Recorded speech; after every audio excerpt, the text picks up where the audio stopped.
Sounds like an incredible idea, doesn't it? It's really very simple. Once you get the hang, And once you know that, the whole thing falls right into place. Every Masechta, all 12. You understand how each Masechta of all 12 exactly fits into the structure. And then when you have that, you begin to create mini structures of that Masechta. And then the whole thing becomes an incredible diagram of the entire Seder Taharos. That's the way to do it. I would say the different levels of Tumah and the different ways to attain those levels. No. Stop you right there. Although what you're saying is interesting, however, the problem that you're offering is what? You're too specific. When I say what's the general structure of the whole Taharos, you need to give me the top, the umbrella. You're into the umbrella already. You're into the specifics. You know what I'm saying? Although what you're saying is correct.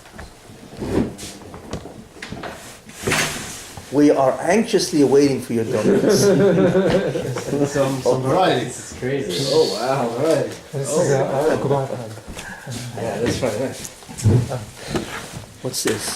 Give him the chocolate. Give him the chocolate. I mean, that's really the reason why I give the share, just for the stuff. It's like the debate for the meal.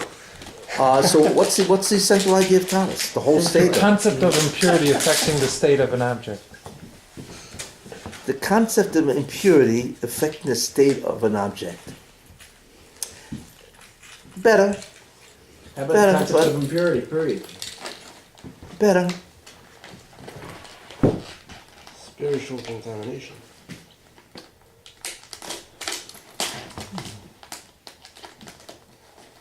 Doesn't even deserve respect. The concept of impurity, what did you say? The concept of impurity relating to a specific object. That you're saying is also to. Let me ask you something.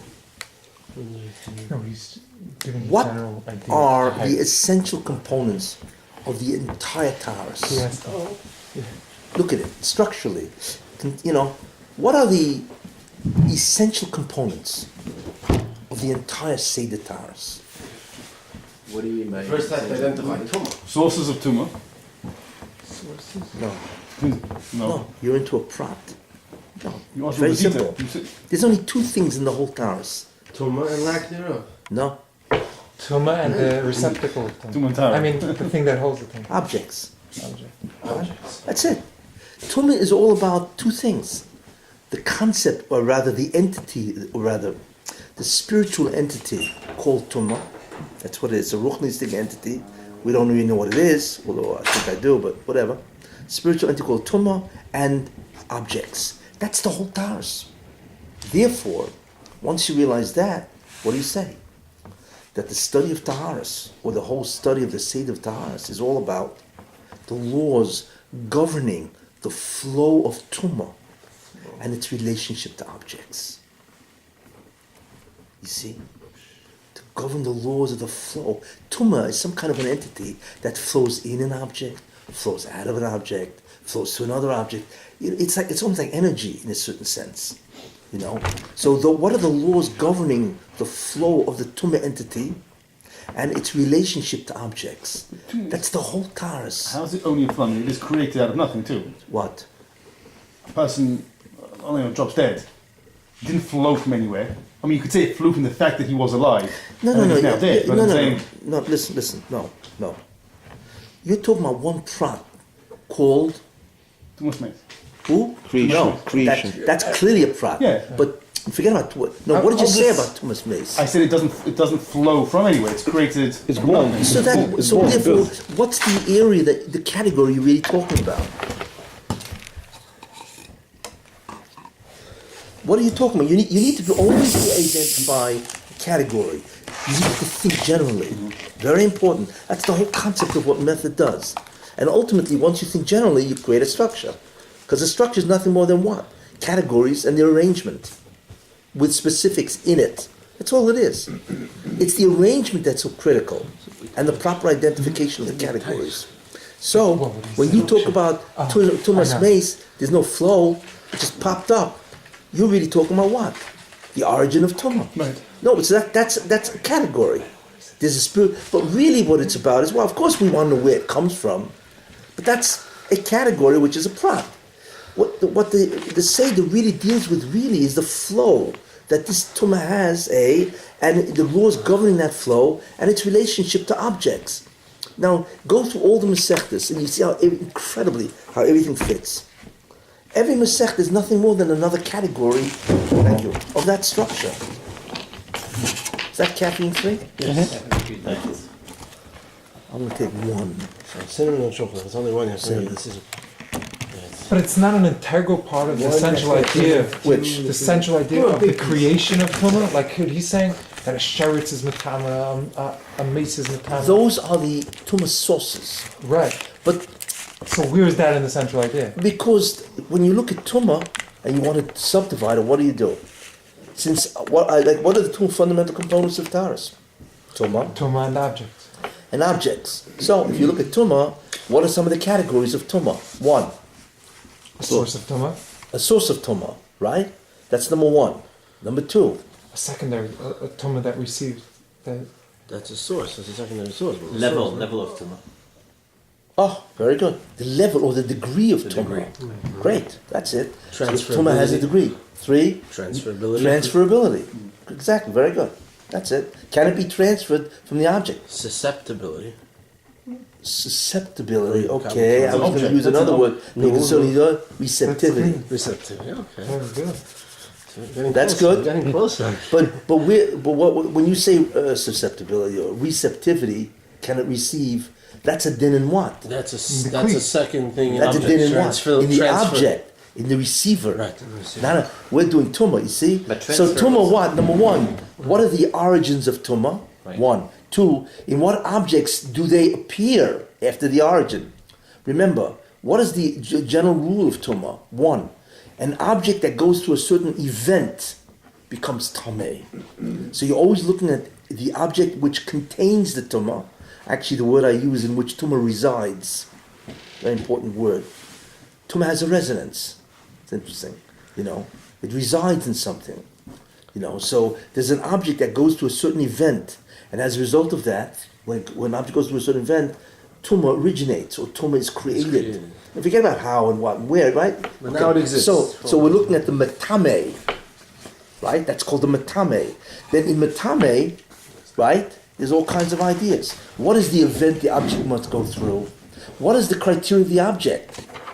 There are many criteria the object has to have. The most important usually is death, Misa, the death state. That's usually the most important. The object has to die. Sheretz. You know what I'm saying? Well, all that sheretz, even Zova has death because the zera is dead. Whatever, death is the most important thing in terms of usually the origin. You know what I'm saying? So you have that, and so on. You begin to divide the entire thing. You know what I'm saying? So what's the shear that an object has to be in order to be Tomei? If it's less than a certain shear, even if it goes through the event, it doesn't become Tomei. All kinds of what's called characteristics or attributes of the Matame, you see. So you have the origin, you have the event, you have the degree, you have the ability to receive. What about this? What about its ability to transmit? Tumah. It has to be a certain size, or else it cannot transmit, you see, right? And so on. So they had a whole bunch of categories associated with what's called the Matame, right? Then the second thing is the what? Is the Tumah. How is Tumah transferred or transmitted? Right? How is it? What are the methods of transmission? What are the requirements for transmission? And so on. What happens to the Tumah level when it's transmitted? And so on. The concept of descent, of diminution, it becomes less. And so all kinds of all concept of transference or transmission has all kinds of rules. What are the methods? What are the criteria? What are the exceptions? What are the limitations of transmission? You know what I'm saying? And then there's the object that receives.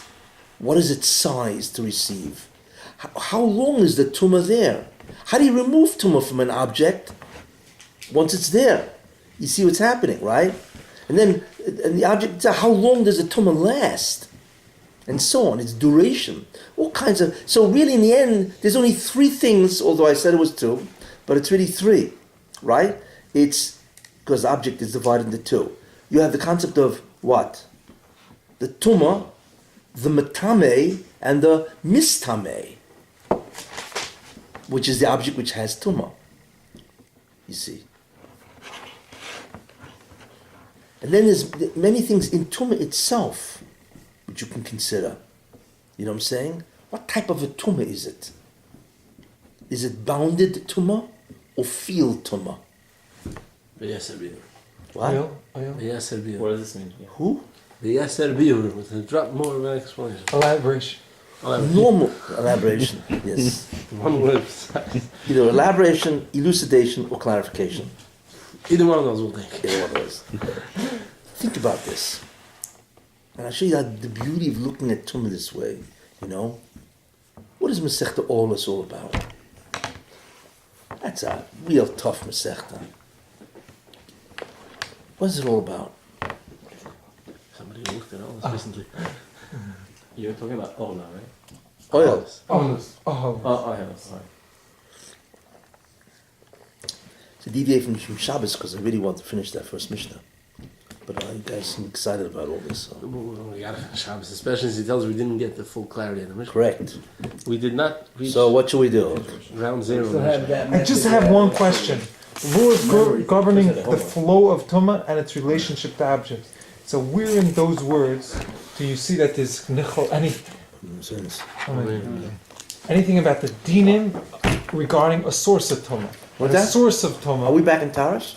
We just never got out. No, I didn't Now we're understand. not going to cover Shabbos. Yeah, what is Ola all Before about? you decide to ask your question, we Say did again? not yet identify the forbidden key point in Shabbos, and we're missing in the Mishnah, In Haitzah.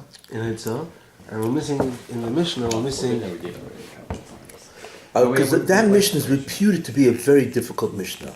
Azoi Zotman. What, in Shabbos? The first Mishnah in Shabbos drives everybody crazy. some people believe it to be the most difficult Mishnah in Shabbos. Yeah. And it's really a cinch. Are you serious? We're going to do that now. It's a cinch. Yeah. I've heard that from poskim who have beards wider than my shirt. Serious? Better than that? And that after it's been sent to the Okay, cleaners. at least I got that from this. That's all right. Right? That's after it's been sent to the cleaners. This shirt is I actually. saw on But where do you, in those words, is it nichlal the halachas concerning the source of tumah? Not regarding its flow to others, but regarding that you can't take it into the Beis HaMikdash. Say again? The sources of tumah, that a mace or sheretz, that you cannot, let's say, take it into the Beis That's what HaMikdash. was based on me. Where does that fit? It doesn't fit into this definition. Laws concerning the flow of tumah, I'm not talking about flow, and its relationship to objects. That's what Taurus is all about. Yeah, but No, Where flow are you? Where Where are you? Where are you? Give me your category. I don't No. know. Where No, about? give me Which your category general is this? category of what you just said. Flow has to start somewhere, right? The beginning of the flow, whatever. Hilchas tumah. No. It's not Hilchas Tumah, No. it's Hilchas various objects, and what happens after they become Tumah. That'll be in whatever sugi that object belongs. That's what you say, correct. In other words, what are the halachic consequences of an object that contains tumah?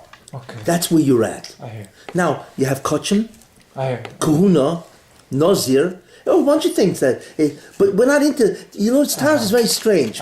Taurus has nothing to do with halachic consequences. Taurus is only, it answers one question. Is it Tumah or not? Exactly, very good. Is it or is it not tomei? That's all it deals with, what? I am steiging. Isn't that good? But look how simple it is. Is it or is it not tomei? And you got a whole seder deal with just that question. Now, if you can ask me, who cares if it's tomei or not? So therefore, you now ask me, what are the halachic consequences of an object that contains tumah? So then we go to kalkochim, there's nazir, there's kahuna, truma, there's a whole bunch of things that we're nogea. But Taurus doesn't even deal with that. Except by Nida. It relates. No, Nida has consequences. no. Why does it deal with nida? It has consequences. No. It's not why it She's a deals with source of nida. tumah. Because she's a tumah I'm source. saying In fact, most of the Masechta doesn't deal with the harchokas. Right. It doesn't deal with nida. Why? Because it's consistent. When is she told me? When is she not? And when does it start? That's what it's all about. Is she told me or not? You know, because the whole consequence is almost like an afterthought. Right. Interesting, you know? Relates to objects. Which is very strange. And you think, neither, wow, it's gonna get all the Shulchan Aruch, you know?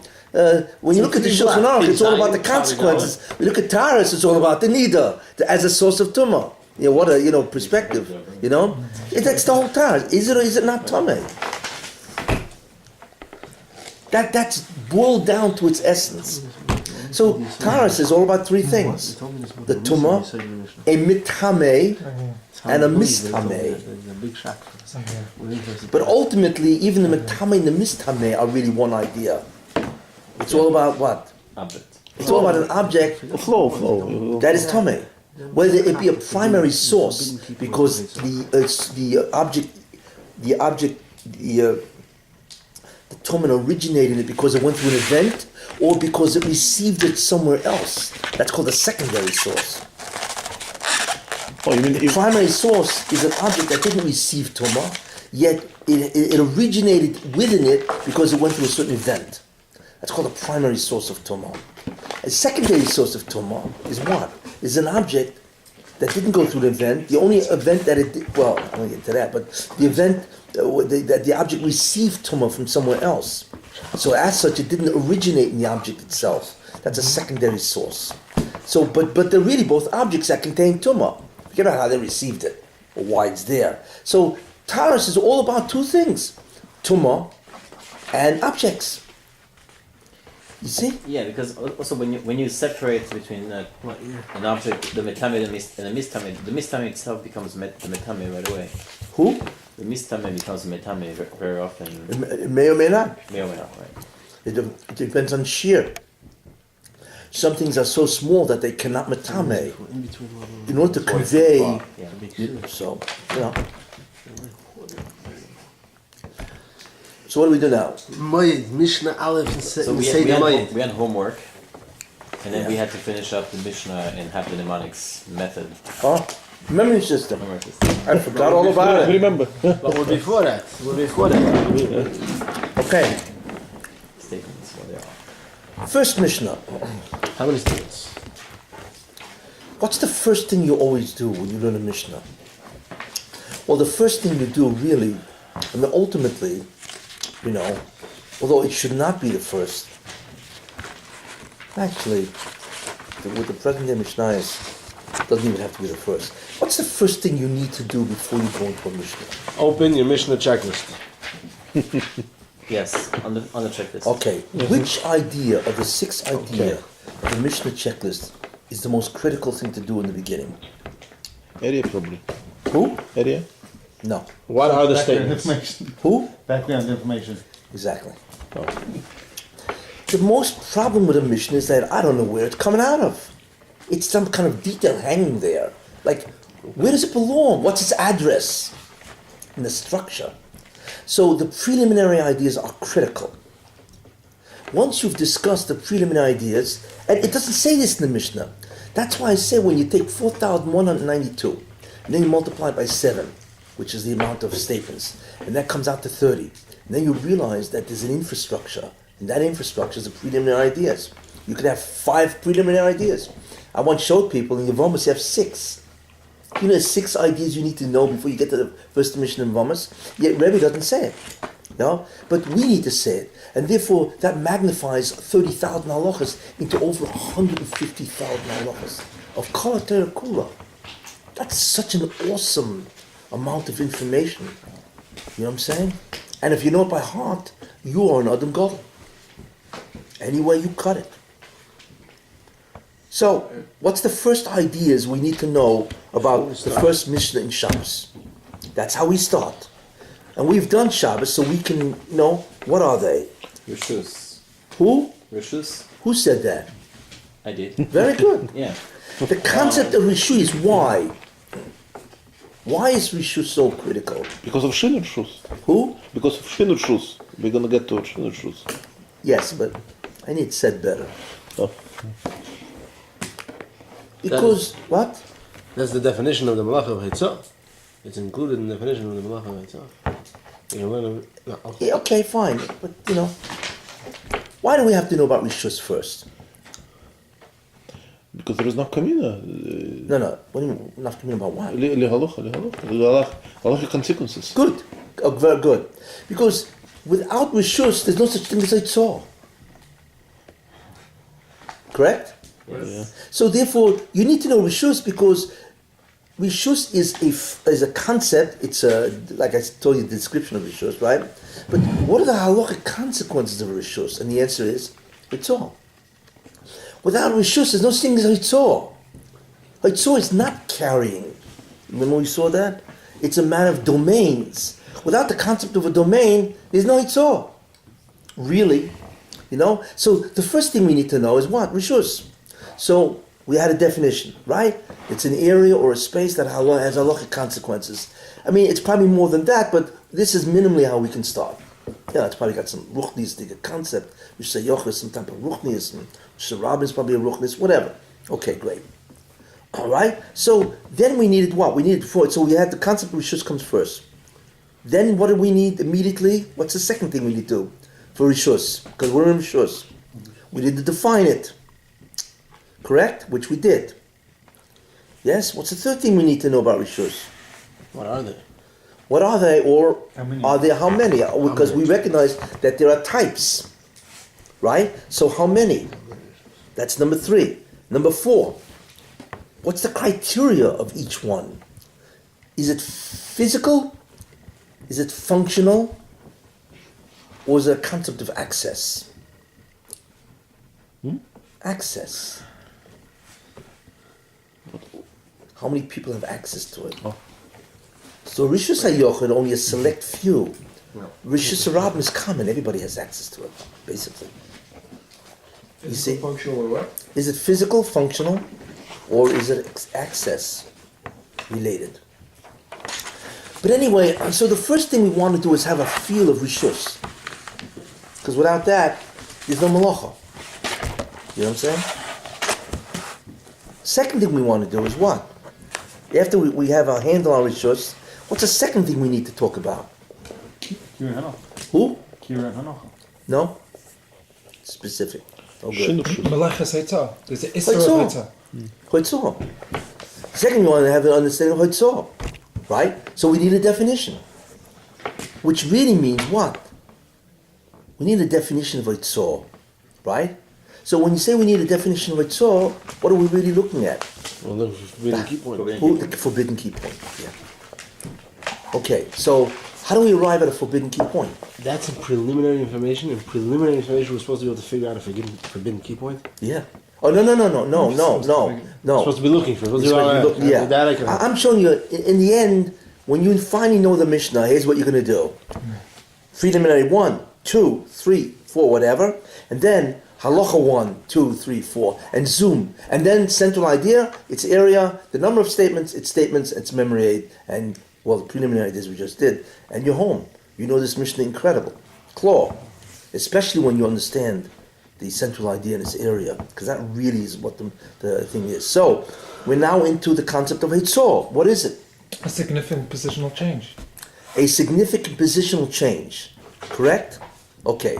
The reason why you said significant is because you can have a positional change in where? Rishus HaYochid. I don't know, because you said it last time. No, I know. Because if My it's staying the same Rishus, Right, but it's because it's staying in the same Rishus, it's not, you're not chayav, So so it has to be therefore, significant. concept of significance. Great. So we see therefore that the concept of significance is what? Is the concept of Shinu Rishus. Yes? Yeah. But then we notice something very interesting. Right? That there was a concept of Akira Hanocha, which is an essential condition. And we asked ourselves, what do you need Akira Hanocha for? You know, if somebody hands me an object, and I put it out, and then I put it into somebody else's hand, hey, that's great. Then I just did a shinoi. What do I need Akira Hanocha for? One person has to do complete thing. No, that's later. We're following a logical preliminary Rishus, then Hitzor.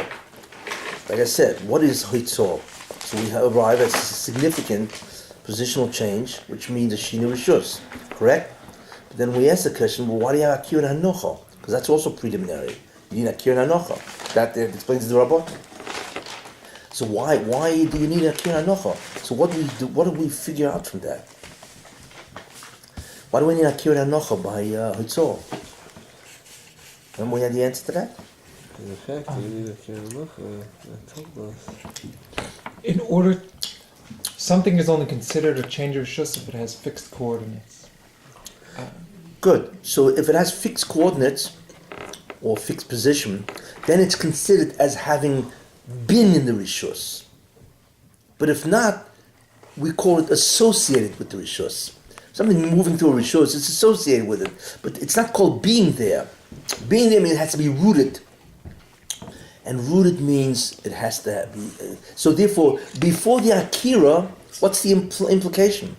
If you have to be oika something, what was it before the Akira? It was fixed. Exactly. So the key concept is stationary, not Akira. Notice. So that has to be defined. Since it's not Akira, Akira indicates that it was stationary. Or else why would you oika it? You see, it's interesting. The reason why Akira is required is because it needs what happened before the Akira, which is fixed or stationary. Yesterday we were trying to figure out. So the real concept is Hitzor will only apply to what? To a stationary object in a Rishus. That's what Hitzor is, you see? And then you have to significantly change it. But it has to have been said that it was in the Rishus, and it's now going to be in the next Rishus, the destination Rishus. You know what I'm saying? They got that? So the Torah is makbid on what? Don't move an object which is in a Rishus because it's stationary, that makes it in it. Don't move it, and that's the Akira, and don't move it to another Rishus and make it stationary, which means it's now in the other Rishus. Got that? That's the Akpada. Got that? Yeah. Great. However, we can go one level down, That would be the forbidden or one level up. Either way you look at it. That would be the forbidden key point. What? That would be the forbidden key point. Exactly. But really, there's something more profound. It's similar, but it's deeper. So that's not the forbidden key point? It is. But it is. I'm not going to change on that. But there's something that, my feeling is that there's something deeper than that. When something is stationary, what do we say? That it's in that Rishus. Right. True. But you can think about it in a different way. Everything in the universe is what? It's either stationary or it's moving. Actually, everything in the universe is moving. It's Einstein. Well, relative to the Earth. Well, if the Earth looks stationary, right? Everything's moving. There's no such thing as a stationary object. But relative to ourselves, obviously, right?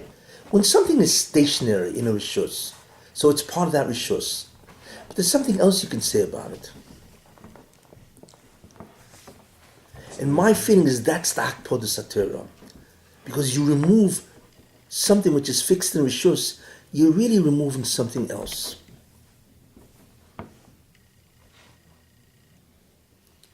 You're disturbing its peace.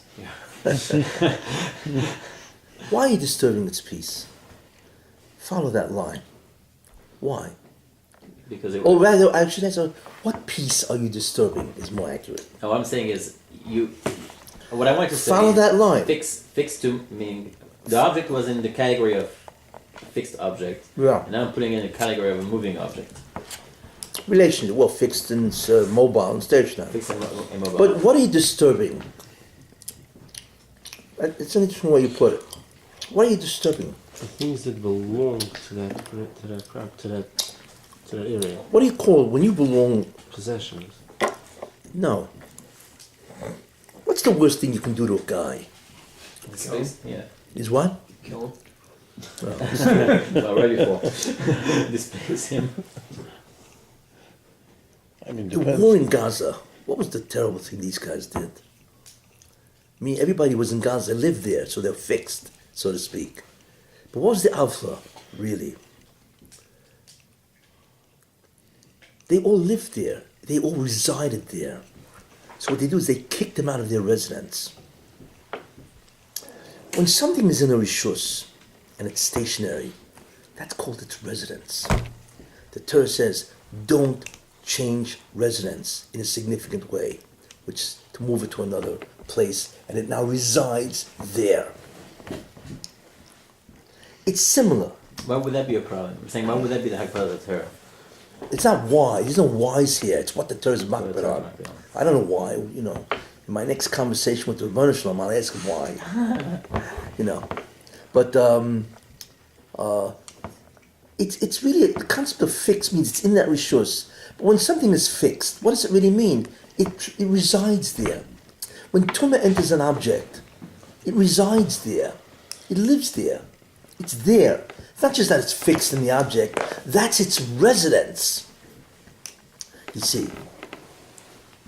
No, but we don't really know. I mean, the Torah could be marked on a shoes losing something, or on other shoes acquiring something, or on China. There are many different things. It's different. What? We don't know. We know that. We don't know what's the key point, what's the condition. We don't know. We don't know. We have to look. It could be anything. Look, we're struggling to get a key point, but we look at all the different attributes or halachas concerning. You know what's interesting? You remember Tchumim? What's the problem with Tchumim? Residence, isn't it? The Torah says, don't leave your residence. So what did the Chazal say? Okay, you can make your residence move. What's a residence? Put food there. You now reside somewhere else. It's funny. It's not because the guy was fixed in his home, because he resided in his home. So what was the tikkun? What was the tikkun for Tchumim? You changed his residence. In advance. His moishov, right? Remember, we already see that there's a tremendous kessin between the concept of Hoitzor is all about carrying an object, right? And Tchumen is all about carrying yourself, which is the object. Wow. You remember that? Yeah. But what was the problem with Tchumen? Residence. It's not your moishov. So the Chazal said, okay, we'll move your moishov. Put a meal somewhere else, and you now live there. Well, Chazal didn't care. What do you mean live there? They're not concerned with the fact that he's fixed. It's that he resides there. So therefore, let me work backwards. If there's such a similarity between Tchumim and Hoitzor, and Tchumim is all about residence, let's go back to Hoitzor. Maybe that's also residence. Except it's not my residence, it's the object's residence. You see how I worked it? But it's beautiful, it's elegant. All of a sudden, remember I told you one of the major things is reduction? We reduce. But also the fact We've reduced two things, two different huge areas, into one common idea.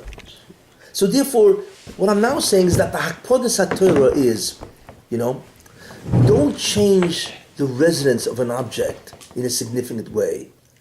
So if you move it in one Rishus, fine. You know what I'm saying? When it still resides in Rishus HaYochid. You want to change it to Rishus HaRabim? It's awesome. So the Torah is makbid on what? That's why you need a fixed, stationary Akira. Because before the Akira, what was it? It resided.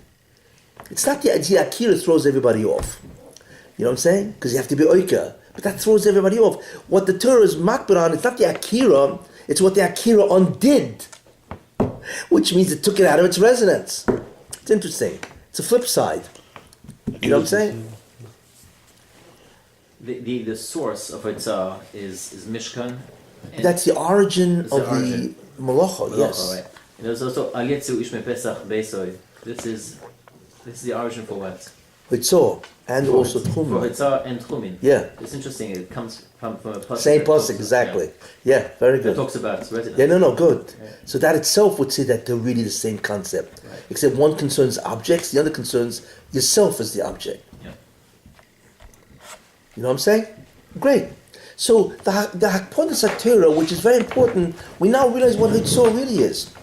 Hitzor is changing in a significant way the domain or the domain residence of an object. Let me use that word. To change the domain residence of an object is forbidden. That's what Hitzor really is. That's its definition. And we see that because of Akira and Hanocha. And we see that from Akira and Hanocha. Because everybody gets food from Akira. But Akira undoes something else. And that's the Hakpodah. So why should you need a hanacha? Once you just Because without that disrupt hanacha, it doesn't reside. The only way it resides anyway is it's got to be stationary. right. So meaning, why does it have to be stationary? As long as you Because disrupt. then it doesn't it, reside. No. All the guys that got kicked out of Gaza, they didn't reside anywhere. Fine. They That's built a, themselves caravans. that's a chatzi malacha.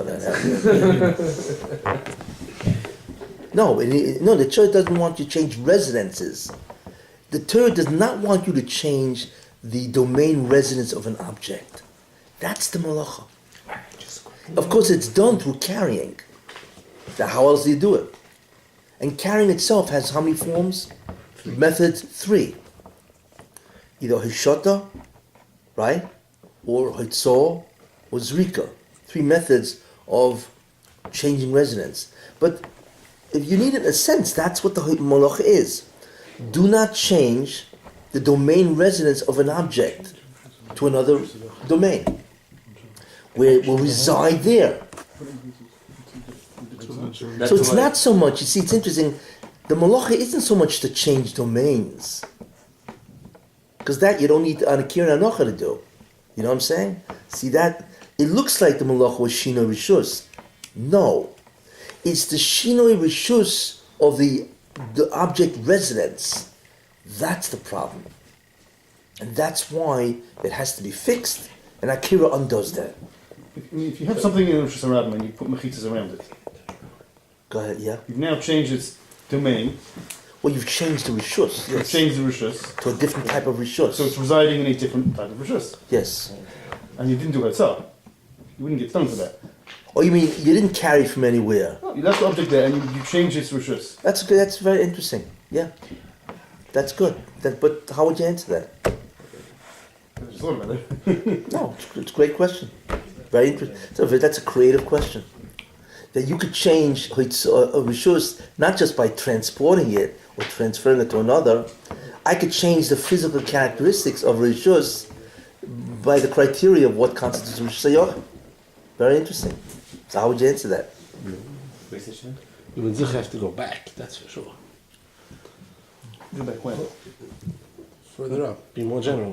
What's the title of the question? No, according to what he's saying. No, it's really shver either So way. if you say the Akira Hanacha, the essential condition is because the Torah is makpid on that the forbidden key point. So then, if we're saying it's not, that's just, we're flipping it around to say that's Yeah. just So how would you answer that? I was saying the other side was that it's a significant change, and that just happens to be a... Guys came up with an interesting question. How'd you solve it? This is a brilliant question. Yeah, it's actually a very good question. The question is how in the area of method of action. I right? can't repeat the question, I think I answered. In other words, you could change your rishus meaning by, that means the object remains where it is. What you do is you change the physical characteristics You put up. of So the you're really place, changing and the- therefore it becomes another rishus. You build a rishus hayochid right around the object. So in a certain sense, you have changed it. But what's wrong You with didn't that? do an activity to the disrupt it. object. Torah is always makpid on doing like, well, in this case in Haitzah, it's a change done to an object. So But- here you have technically done, but you haven't changed the object. No, you've done it. Bad, you didn't disrupt Oh, the object. you may see. This may be a classic case of you've made a chilik, but who says it's mechalik? In other words, what's the logical necessity of saying, well, that's the reason why? You made a chilik, that's true, but I don't hear why that should take away your question. Because you didn't disrupt the object. If the forbidden key point is to disrupt the object, by building Rosh Hashanah around it, you're not disrupting it. But you're changing its residence. You're changing its residence. Changing the domain residence of an object. Okay, but You have but to add the it's word still the same disrupting. disrupting. It's still the same rishus as it Why? was, but it's still the same rishus as it was before, just a different type. Doesn't sound so nice. Well, It's- We're going with the assumption that these are two... We said Yeah, the right. forbidden key point is not really changing the domain. The changing domain is more of a means of making the disruption a significant disruption. But nobody mentioned disruption besides me. But He didn't mention the disruption. rabbi said let me ask something, which is interesting. Disturbance. You know, if I want to change the rishus of something, right? What's the normal way of doing it? Of an object or the rishus itself? No, of changing the residence of an object. That's only a 10. Oh, Moving the object. The shalok ederech, you mean. Look at that. Doesn't... It's Wow. not normal. Nobody does that. Nobody puts an object, builds a rishus hayachid. Because I want to move it into a See, that's exactly a method of action. I mean, this is not the derech of doing it. I mean, that's not, the normal way of doing this is you grab it, you carry it over to the other place. No, he changes the rishus itself, or, Method of action. So there you are. So and that really is mechilik, that's So mechalik. if we would have checked the checklist, And we know into that. neches machshavas means you needed to do a certain way. If we'd have gone method of customary action, way, customariness, we'd have said, hey, state my first. No, but according to what you're saying, that the main thing is really forbidden viewpoint is disturbing the object. Yeah. Then you don't even need to come on to that. You could say the building which is is not disturbing the object. Still staying there. I don't use the Disturbed disturb. is such emotion. I wouldn't use the it's like an emotional word, Didn't you say that the worst thing you could do to a person you said was to He's trying to jog him, right? Yeah, that's a person. An object doesn't get disturbed. Right. Objects don't get disturbed. Like Pete. If I use the word disturbed by an object, a person, yes. Disturb the residence of an object, no? I'm saying, but even with what you're saying, though, it's still, it would be hard to say that you did, when you built the Rosh Hashanah around it, you did a Hotzah, just not a Hotzah, Shaloi Kedera. This is not. You intuitively say you didn't do a Hotzah. I mean, you say One thing you see clearly, the Torah has a certain way of thinking about shinoi. right. This is not the shinoi way that the Torah wants. I mean, this is not the way people change, objects. People carry objects. They don't, they don't build something around an object to carry this first. You know what I'm saying? That's not the malacha. You see, clearly the Moshe wants you to carry it. Comes out that according to what we're saying, the Havar Rishus to Rishus is really not is really Well, not Havar is the main something. forbidden key point. Well, no, that's not true. See, Havar itself is problematic because you're carrying in a Rishus Arab. So why are you chayav? Right? There's a positional change, right? But who cares? There's no domain change. You know what I'm saying? There's not even a residence change. So what's the problem here? So therefore, there's two ways to be choker it. Either each Arba Amas is a domain in itself. That is a domain. Because the concept of 4 Amas is a very important concept. We see that, if you want to be cleaner, an object, somebody throws it, Dal Amish Lod. But if you throw it outside, no, there's no cleaner concept. Sometimes it's not true. Something You know what I'm saying? For some reason, there's a concept called Dal Amis that's considered my Rishus. Again, it's the concept of a domain. You know what I'm saying? That has halachic consequences. You know what I'm saying? So it's a hakira. Either the Havor and Rishus Rabim is also because every 4 Amas is another Rishus. That's why you have to carry it. Which makes the same category as the original, or it's Xeris HaKosov. No, you can't say Xeris HaKosov. There has to concept besides behind it. It doesn't resemble the classic. In this call, we can't say Xeris HaKosov.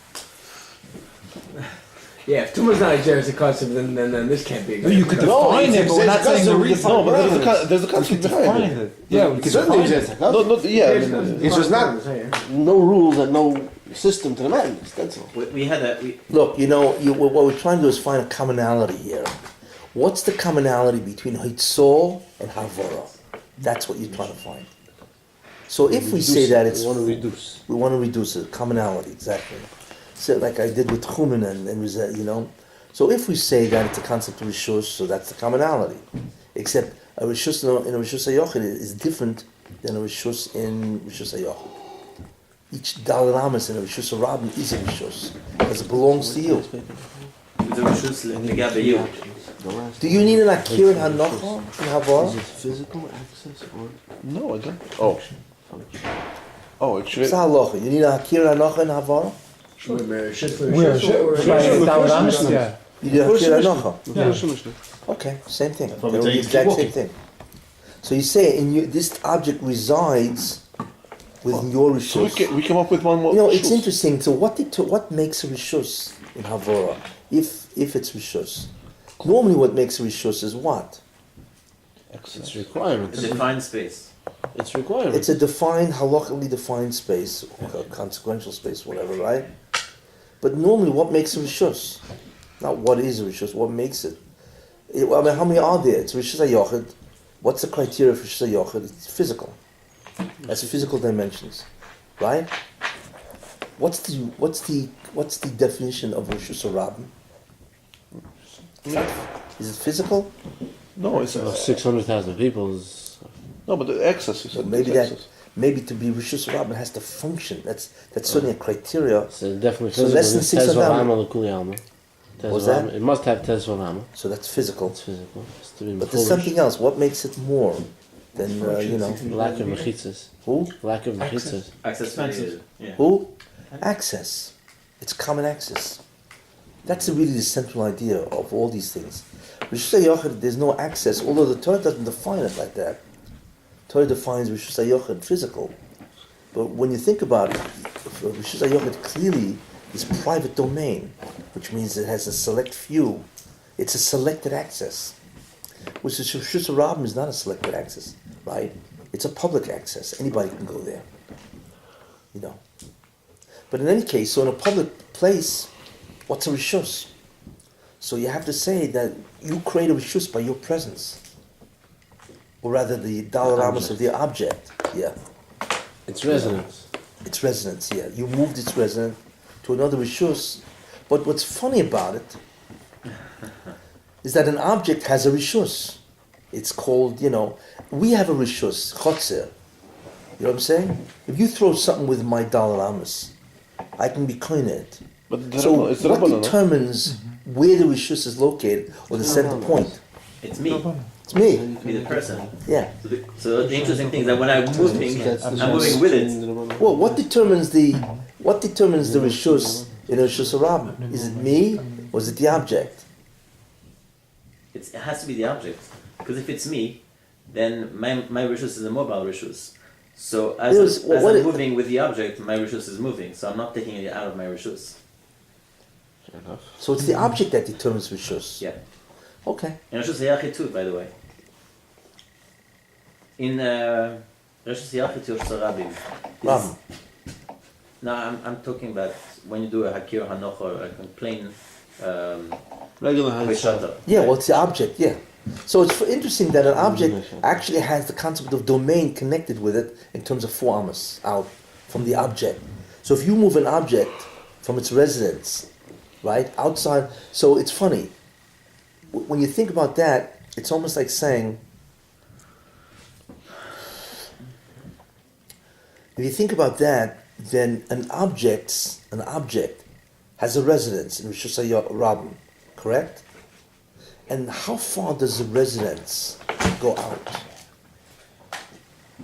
4 amos. That's its residence. So when you take an object and you move it away from its origin, past 4 amos, you've moved the object away from its residence. The question we have to ask is, why don't we have the same concept in Rishus HaYochid?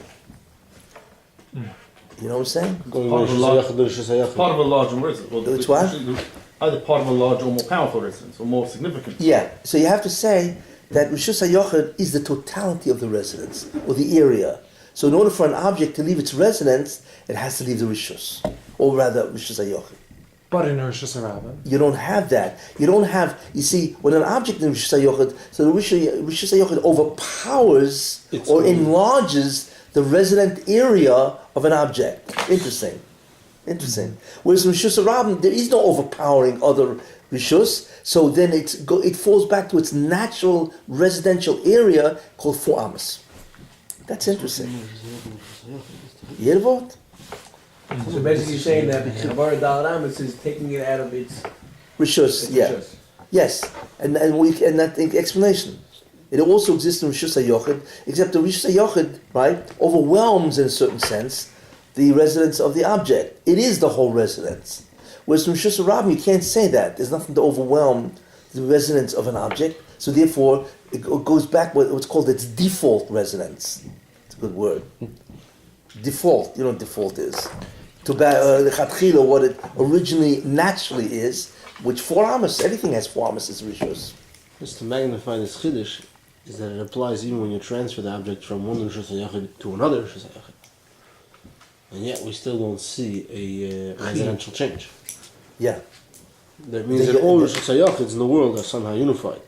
Yeah, Because I can take it from here to China, just going Rosh Hashanah.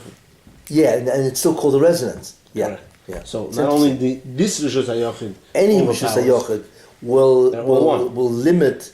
will not change its residence because it's still in the same rishus.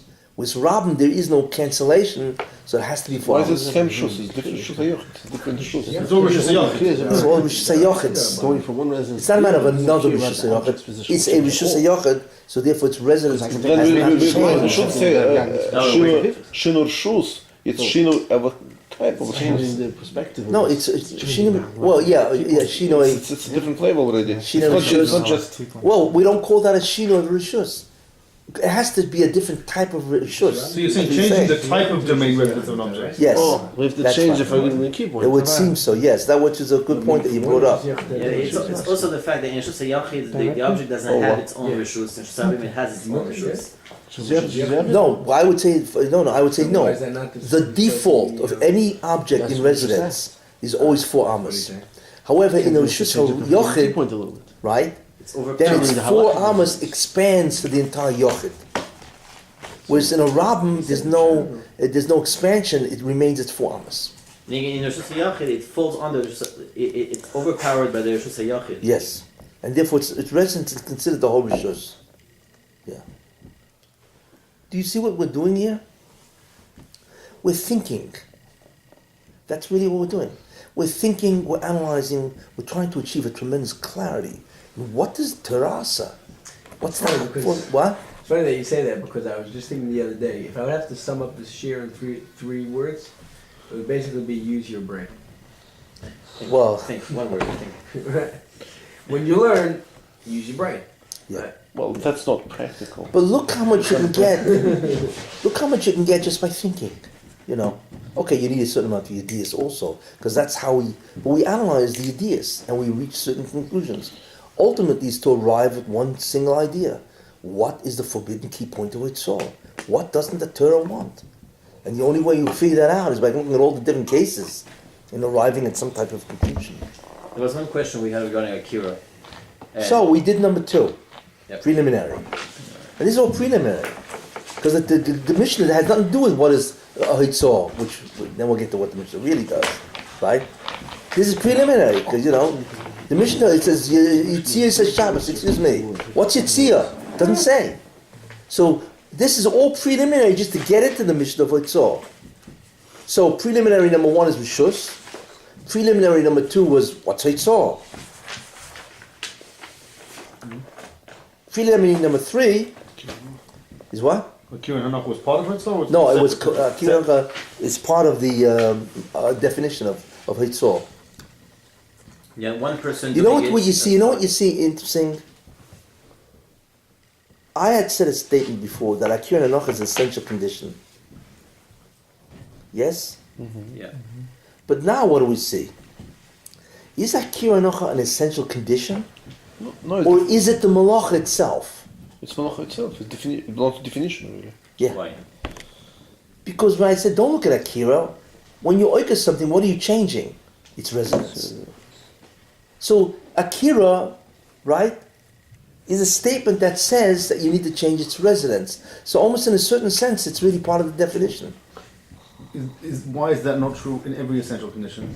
Well, we have to look at it. Okay. Whenever you have a definition of something, you say this is a part of its essence, an essential No, condition. no. Without this, you do not have that. For instance, there's a certain shear. Exactly, I was going to say shear, right? You know, you're not chayav. When you carry an object, it has to be a certain size. Mm-hmm. You know what I'm saying? That's a condition. Because technically, I'm carrying. I'm changing the resonance. What I have to have a certain size for? You know. So that is much more of an essential condition than the etzem malocha. Whereas here, the akira is undoing what? The resonance, which is the malocha. You know what I'm saying? If you don't have akira, you don't have resonantal change. It's not considered having resided. So what are you really doing? It's not a condition, it's the malacha itself. That, you know what I'm saying? Look how many, so this changes. Yet everybody looks at akira as what? As an essential condition. You need to have akira enough. Excuse me. Without akira enough, there's no malacha. Because the definition of the malacha, the hakpada, is change of residence. And the only way you can change residence, you can be the oika from its residence. You know, what a different way of thinking. Look at the different conclusion we've reached. You know? Great. One person has to do both. That's part of it. That's part of itself. Oh, so that's number That's two. condition. Essential Yeah. condition. No, number three, preliminary idea, is called the principle, my words, the principle of malacha entirety. You need to do the entire malacha. If you don't do the entire malacha, you're potter. But it's Entirety. essential correct. I mean, It's the principle of malacha entirety. But the malacha has to be done entirely by you. No, but it's not true. It's not true. Completeness. I don't like the word completeness. But overall, it's not true, really. I mean, certain malacha. You can use totality, malacha totality. You can use completeness. We can say I like the word entire. I think it's certain things two people are chayav, no? It's just what? Certain things two people are chayav. It's not 100% true. What? No, you have to do the whole malacha. Certain malachas, two people have to do it. One person is potter. No, you still have to do the whole malacha. No, except you're allowed to have two people do it. That's not a concept of entirety. That's a concept of multiplicity, multiple subjects. No. Let's say something's very heavy, right? Yeah, so you need two Then one people. people is potter. Two people, I mean, that's the only way to be chayav is two people. But each one did the entire malacha. Yes? Except there was multiple subjects. Yes? It's multiple subjects. But each subject needs to do the entire malacha. Got it? Yeah. It's the avchana. Right. You mix in two avchanas. Right. One is how many subjects are doing it, and the second thing is each subject did they do the entire malacha. Even though somebody else helped him, Doesn't but it- still has done the whole yeah, thing. that's so. There, the question is that necessary? Then it's urche. If it's not necessary, Right. two people carrying a little spoon, then that's called a shino. This is not done that way. You know, saying leches machshavas and so on and so forth. You know, that's a second avchana, but that avchana is not in this Mishnah. But you can still say that you do the whole thing, even though Even though you do it without more the than one other person? guy, you wouldn't have done. Well, that's okay. Those are play around with conditions, and you know, but that's the concept of multiple subjects, not entirety of the malacha by a single person. So it's an entirety is still holding on. Yeah. So the third concept is what? Is the entirety. I call it the principle of malacha entirety, which tells you clearly you got to do the entire malacha. So this is distinct from the general rule of Shabbos, malacha entirety? It would seem, Specific hotzah. no. It would seem that it's true of. I mean, I mean, there is a general principle. You have there seems to be a of general malacha entirety all over Shabbos. Yeah. I would say it's I true. say so. You just have to see How it applies. how it applies. Yeah, because you know it's always obvious visual. You know, I was going to two people holding a pot is multiple subjects. But if somebody holds a pot, Put the piece of food in. Put a half on the fire. I mean, I don't know how you do it. You gotta figure out how to do it. I don't know. Each malacha clearly has to be illustrated how you can apply the principle of malacha entirety. So that's number three. Number four. What's the fourth chiddush? Who? This is the fourth principal idea. What's the fourth idea? Which is Preliminary get to idea. the memory systems. No. Number four is yad. Yad. The yad is a rishus. Yes, the yad is a rishus. You could learn the Mishnah without knowing that. Oh yeah. The guy puts it in the hands of the balabas. If yad is not a So rishus, it's not even a rishus. so then it's in the house. You only need a yad as a rishus when you removed it from the. Is my yad in this rishus? Where are these guys standing? One guy's standing on one side of the fence, the other side, right? There's no house here. Where's the resident? The fence is the residence. Why is- Inside the fence? Wait. What's the principle of yad?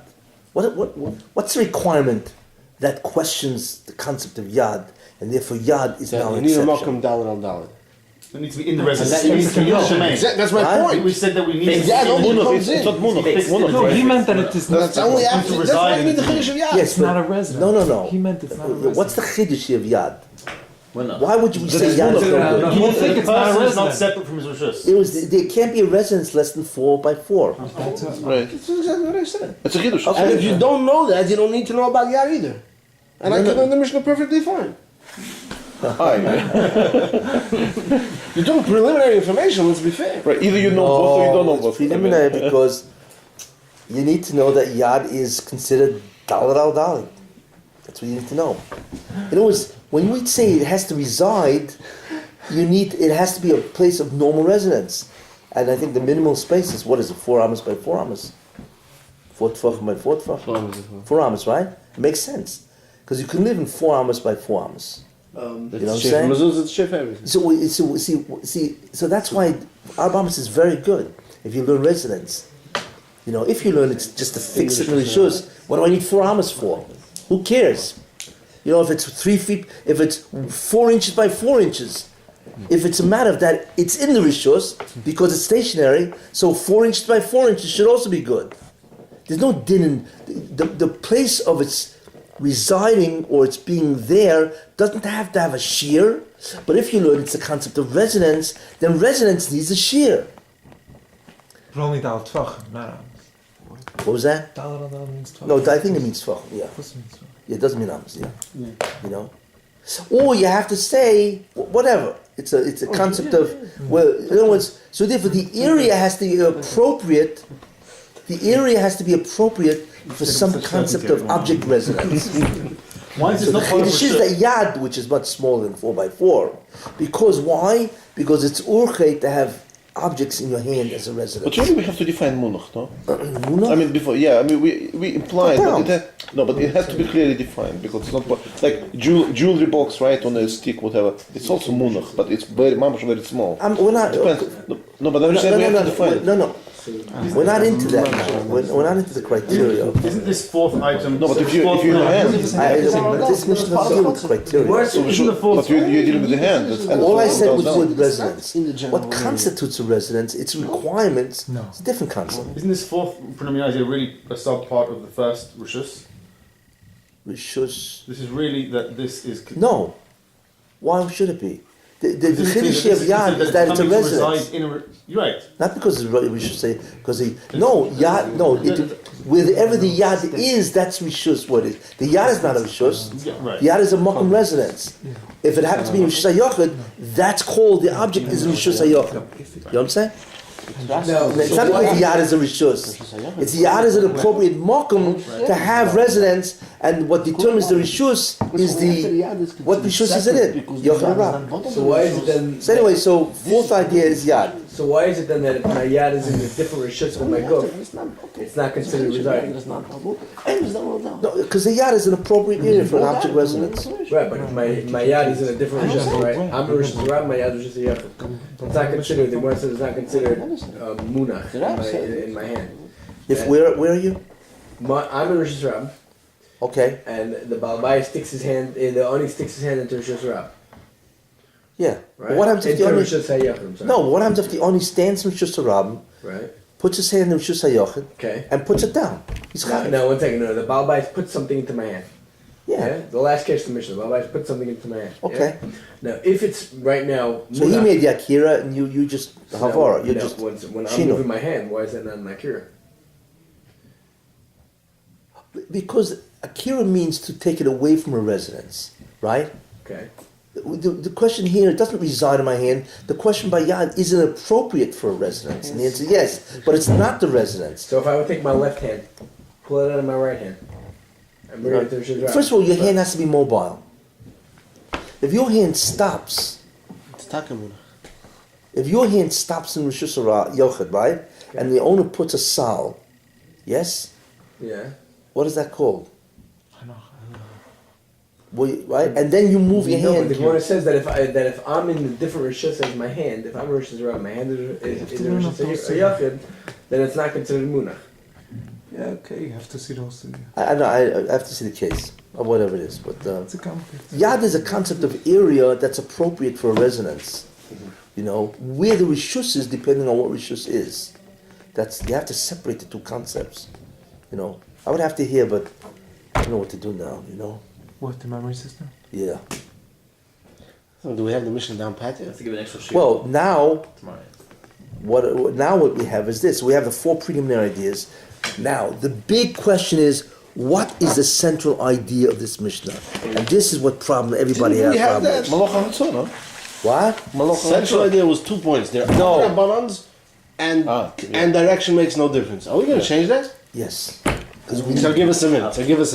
we need a statement that states Very true. the central idea. I need it as a statement that says it. One second. And by the way, there are no two central ideas. There's one. That's why I'm going to show you now. Central has to be one. By definition of the center. We said yesterday, Monday we said it was two ideas. It's really one idea. That's Is the that beauty true? of this. A central idea in a Mishnah is always going to be one. Let's say the Mishnah switches topics. No, by and definition of a center. I mean, we try to make it one because that's elegance. But it doesn't have to. Okay. Yeah, You only have one center. What? You only have one center. How does it define? But One center, two different places. So, give me the statement. Come on. What's the central idea? And that's really the whole Mishnah. The halachic requirements for Oitzah.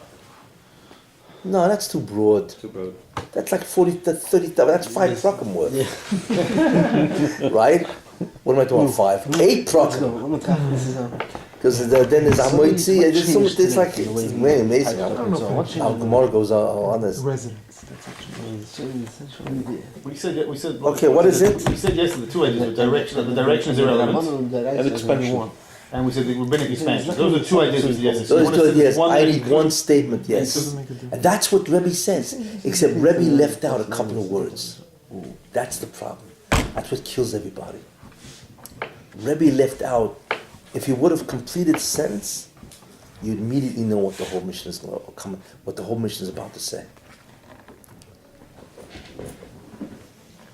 The essential conditions of Oitzah? No, Certainly because, not. no. We're missing so many essential conditions. No, you guys got 30 seconds, 1 minute max.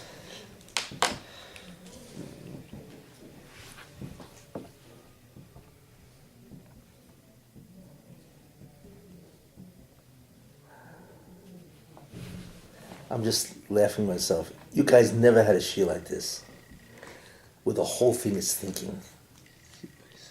You know, Oh, when we give it up. I don't even say that much. It's just, it's called the joy of thinking, analyzing, the joy of discovery. When you say it, are we going to be kicking ourselves or no? That's up to you. No. That's purely subjective. You know what I'm saying? If that's the case, then I want overnight to think about it. If it's not the case, I'm ready to hear. Here, listen. Here, okay, here it is. Yitzias HaShabbos, carrying on Shabbos, that is Osa, is 4 forms. 2 min Torah, 2 midrabanan. That's it. That's what Mishnah says. If Rebbe would have said Yitzios HaShabbos, which is what? Carrying in Shabbos. Yitzios, carryings in Shabbos, right? Is also in 4 forms. 2 min Torah, 2 midrabanan. How? We'll look at from the perspective of a fnim, which will then repeat bachutz. Ketzad, and then the whole case is nothing to add. All the Mishnah tells you is that there are 4 forms of carrying which are Asa and Chayav. So rabbinical That's expression, all- rabbinical actually- expression of. That's all it of is. Yitzias. That's the whole Mishnah. The Chiddush of the Mishnah is that there are 4 forms, not 1 form of carrying. There are 4 different forms of carrying, which is Asa. That's the whole Chiddush of the Mishnah. Why are you taking out the original? I don't see where you took out the original With the original direction center. making no difference. No, so therefore, no. So then you analyze the 4 forms. There's Hachnosa, 1. There's Hitzor, 2. There's Hachnosa without a Hanocha. And there's then there's Hitzor without an Akira. That's it. 4 forms from the guy from Bifnim, and there are 4 forms which is redundant from the guy at Bachut. That's all. It was simple. The Mishnah just says, don't think there's 1 form of Hitzor, which is Asa, which we would normally have said. Hitzor, Rishus Yochet Rabin. No, there are 4 ways to be chayav. There are 4 different types of Hitzor which are chayav, And let me enumerate them for you. The Mishnah is simply enumerating the 4 different forms which are also in Hitzor, not 1 but 4. That's it. I mean, it's possible. But isn't that what the Mishnah It is is saying? so simple, it is beyond belief. Isn't that what the Mishnah is? How's that different from So the why does the simple Mishnah number? start? Because think about that. Once we know the idea of Rishus, requirement 1, then we know its consequences, which is the definition of, which is the Malacha itself, is number 2, right?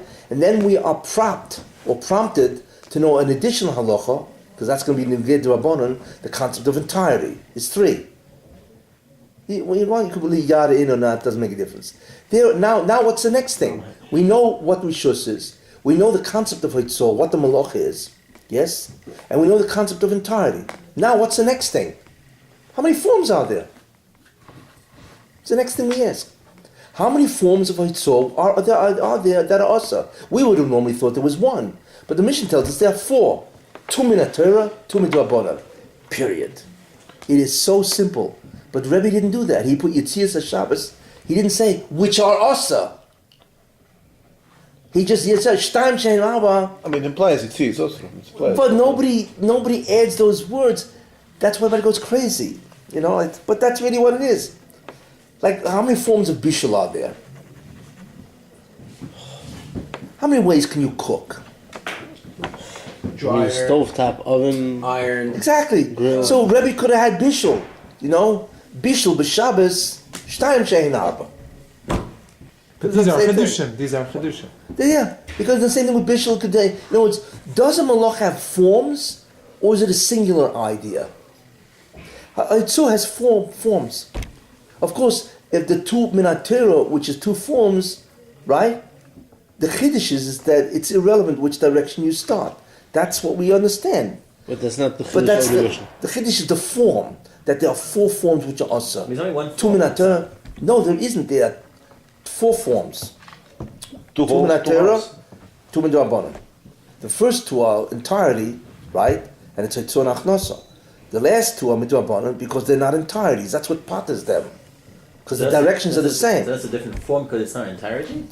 No, the reason why it's midrabanan because they violated the Entirety. condition. So it's not a different form. When you say there's 4 forms, It of is, Hitzor, because I did the Hitzor. Rabbanan is only a half a form. But that's a form. That's a form itself. Yeah, it's called hitzor. You're over hitzor midrabanan, isn't it? By only doing The reason why it's drabanan because it's not entirety. This would be the- But you are over 2 isurim drabanan. Hitzor. He only You are over needs to hitzor say drabanan. The point It happens to be the reason why it's drabanan is because it's not entirety. But it's hitzor. So it happens to be the first line of a Mishnah. It's Do you- central idea, Just like right? you want to do tradition. Do you agree? Does this solve the problem I for believe you? it is. I believe I do not yet agree. Oh wow. Okay. I'm definitely not kicking myself yet. Let's put it that way. Why don't you? I'm gonna leave that Why to don't you agree? You're going to be able to kick me. Why I don't you maintain- agree? What? I maintain Then what? the example that you took Yeah. in Bishul. Why didn't we do it with Bishul? Because there's no chiddush in it. There's no chiddush that Bishul is on a grill and on a stove and on an oven. There's no chiddush in it. I would have never thought otherwise. Rega. So what if there's a chiddush or not? Oh. What is Rebbe trying to tell me? That's I your believe question. that Rebbe is trying to tell you these 4 cases because he needs to varn something. Yeah, what? He needs to varn. You could have thought Hitzah is only One putting line. something One. away from yourself. Putting something in the Rishus Adam from your house. If that tzad didn't exist, Rebbe wouldn't have said a word. Why? No. First of all, you're missing the point. Right? Why, if without this Mishnah, I would have thought there was only one form of Hitzor. Why would I have thought so? Because what's the pasuk that tells me Hitzor? Yeah, it's a chiddush that it's Al relevant. Yetze Ish Mimkoima is Rishus HaYochid, Rishus HaRabim. So I would say that's it. There's only one form of Hitzor. Do you agree in it out? I mean, I know it's carrying. What's the pasuk carrying, that says Bishul? Eife? I'm I sorry. don't know if Bishul is no. Bishul. There's no oh, pasuk there's, for anything besides that's Eish. Havana. No, that's Havana is Eish. the only one that has That's a it. pasuk. This is a dash that Rabbanan. Bishul is Halach Lomish Misanai. As of the other Everybody, 30 yeah, there's only one. Hitzah is also from those that are. No, No, Hitzor there's is a taking the pasuk. Torah. Al Yetze Ish. No, that it says. It's a dash. It's a pasuk. It's really Gafusa. Yeah, but it's a pasuk. When they take it out, they bring it to Beit HaMikdash. Yeah, they go from the Agolas, the wagons. That's in the Mishnah, like everything else. Just No, like no, Tzaveh doesn't have a no, pasuk. but it says a pasuk al Yetze. But not only that, with the Isa of Oh, Hitzor. by Layovish. already by that. Yeah. It's enough. It's enough. That's not a decision. Yeah, so why? That's a chiddush here, because we would think. What do you learn out of it all? You learn out from Rishus Hayoch, Rishus Rabbi. You know what I'm saying? Even if it didn't say a pasuk, in the Mishkan there was only one form of Eitzah. Was there not? No, it was from the wagon to the The other way, they first loaded it.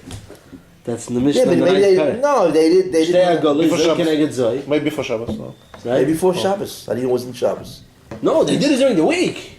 So They did it during the week, but the fact is, all the malachas they did during the week. no, but what's the essential malacha that you learn in the Mishkan? Which form? Forget about the pasuk. Achnas is a Talmud. That's the case in the Mishnah, though, in the Mishkan. Achnosa. The essential form you learn from the Mishkan is Hitzor, not Achnosa. That's the Chiddush. So Rebbe comes along and says, by the way, don't think because in the Mishkan we know that it is Hitzor. By the way, there are three more. There's Achnosa, and there's also two D'Rabbanans. There are four forms of committing the Malach of Hitzor, which are all Asa. Murder. Whereas Bishul doesn't say all together. You know? But Hitzor, you would come to make that mistake. You would say the same thing, you just split it into two because parts. the Mishkan only has one form of Hitzor, number one. Number two, the Pasuk says that. You know what I'm saying? Al Yetzei means Yetzei. It doesn't say Al Yachnis. You know what I'm saying? So Al Yetzei Mimkoina means don't go out with a keli to collect the money. You're going from Rishus Hayot to Rishus Rabin. Right? That's how you learn it, correct? So loading up the wagon. So therefore you would say, well, the Torah only says Hitzor. Why? You know what I'm saying? There is no other forms. So along comes Rebbe and says, excuse me, no. There's four forms. There's Hitzor, which is the Torah, and then there's Achnosa, and then there's two D'Rabbanans besides. Loading up Come the on, it's wagon. Gvaldik. You need this Mishnah. Rebbe is 100% on the mark, as they say. This Mishnah simply says that don't make a mistake and think there was only one form of Hitzor. But the second There two are that- four. But the second two that are four. Now, are why is that redundant, hard to so- understand? Am I? Yeah, well, I'm Are wrong. the second two that are four Yeah, I still think it's redundant? Gavaldik. That's all the Mishnah says, but it eludes everybody because, first of all, they didn't do their homework with preliminaries. You know what I'm saying? It's the preliminaries that show you that this is the next step to reveal. Rishus is one, preliminary. What is Hitzor is two, right? And then the concept of entirety is three. Now, what do we need to analyze? We know what Hitzor is, we know the concept of Rishus, and we happen to know entirety. Now we have to know, well, how many forms are there? Bamo, that's the Mishnah. Perfect. So it happens to be the first line So of the we Mishnah. wouldn't make a mistake. That's what the Mishnah is coming to me. How many forms of Hitzor are there that are chayev? Avoiding the error of thinking that there's only one form, Minatora. I think it's Givaldic. The second two that are four are redundant. What? The second two that are four are still redundant? Which second? There's two that are four and two that are v'chutz and two that are four. Yeah, that's redundant, yeah. So is it really redundant or we? No, it's the same exact thing. And but the reason why I did that because Malacha Gerua. No. Yeah, and that's why there's only that. You shouldn't incest this over, Say it's Malacha Gerua, so that's why he was so detailed. Yeah, but he's saying More than he had to be. different forms of it. You know what I'm saying? Mention two that are four and not one. That's the answer. Exactly, but that's the whole Chiddush. It's simple. It's a simple Mishnah, which comes exactly in place after we know the first three preliminaries. So Rebbe skipped the three preliminaries, and maybe four, and he went right into the forms. What's the forms of the Malacha of Hitzor that is Asa? That's the whole Mishnah. And then it just spills out. There's two, and then there's two. And then Bifnim, redundant, Bachutz, redundant, Kesat, and now we just illustrate with the cases. That's it. It's the whole Mishnah. It's a beautiful Mishnah. What? It's a beautiful Mishnah. It's amazing, yeah. It's a beautiful The Mishnah. Mishnah's like, wow. Wow. Now it comes out, it's like beautiful. It's simple. I mean, it's quite different. Why is that? Because what we did simply is we did the preliminary ideas to this Mishnah, and now we see what he does. In order, exactly. Exactly. Now we see where he comes in, the Mishnah. And then it fits perfectly. The problem is these guys don't do the preliminaries, so like, where is he coming out of? It's the same thing like Yevomus. That's 6 ideas before you get into Yevomus. Without doing those 6 ideas, huh? What's he talking about? Same thing. This is the 4th or 5th idea, and bam. We have completed the first Mishnah. This is We it. didn't put together how many statements. So there's one statement. There's two statements. You want to give me 2 minutes for statements? Yitzias Shabbos. Yes? I consider that one. Shtaim Shin Harba Bifnim and Bachutz. Shtayim Shein Abba is two statements, no? Shtayim is two deraisa. No, it's one concept. There are four. There are two which are four forms. That's two. Bifnim and Bachutz is three. Ketzad is four. And then the different cases is whatever they add up. Is an additional. Yeah, each case is a statement? Yeah, I would What say. is Ketzad? Why is Look, Ketzad, give me the illustrations. It's a question. So that means give me the statement cases. of Yitzias Shabbos is? Yitzias Shabbos is one, because I want to know it's about Hitzor. And because it's really. Then Shtaim Shem Arba is the concept of form. Is two. Bifnim and Bachutz is orientation, is three. Ketzad is four, and then when there's Balabayas Bachutz, you could say that's five, because that's called a case setup. And then you have the actual cases, just number them, and that's it. It happens to have a lot of steps, but then that's it, that's the whole Mishnah. The memory system that you want to teach us, is this a whole system? Or we could tell It's a whole system, yes. No, But I we can gotta tell it learn. to you.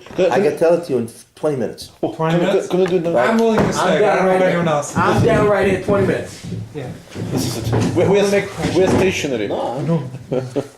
No, I gotta get out of here. Okay, yeah. No, So 20 tomorrow minutes. night? 20 minutes. I'm leaving Sunday, Thursday. Oh, 20 minutes. tomorrow night? Come on, 20 minutes. What's tomorrow night? Thursday night? memory system tomorrow night. 20 minutes. No, So 20 you minutes. take a No, break? why not? So tomorrow- you gotta leave. She was gotta leave. No, come on, 20 minutes. 20 nights with Before the tomorrow show, 20 night. minutes. 20 minutes with chont, kishke, and cold. I would love to do it soda. Friday night, but you're not. You're I'm not. here. No, I'll be here. no. I'll be here. Yeah, all of you will be here. I'm in Brooklyn. No, but this guy's doing it for sure. I mean, no matter We what. could Oh, turn you're on right. before Shabbos. You're right. So we're not going to learn American No, but system for memory that? system, it's very So we important. can't It's have very important. Mishnayos. That's true. We'll learn it so good. We'll give it over on Sunday night. We'll meet again 8:30. We'll give Why over. not to do it now? 20 There's minutes. a 20 shiva minutes. again. Ask him. Could do 20 minutes? First of all, he left. Oh, he has access to this. Yeah, we'll get it on what's called here. Did he pause it? Pretty please. No questions. questions. No questions. No question. You have a paper? If you get it, you get it. If not, no. I don't have an extra paper. I'm sorry. Can I get a paper? Okay. Whoa, this is a full minute. One, the fundamental principle of memory. I once said to somebody, because I was talking about Rav Moshe Feinstein. I have smicha from Rav Moshe Feinstein. So I said to the guy that he was able to talk about Rav Moshe. He was an incredible person. He was able to know him, anyway. So I said to the guy, I said, Rav Moshe didn't remember a thing. So he looked at me, like, what? Rav Moshe Feinstein was a Saratura. I said, you don't understand something. He didn't remember anything. He never forgot it. That is a world of difference. Somebody who remembers has to recall or retrieve. And that is a real difficult act. You see, very hard.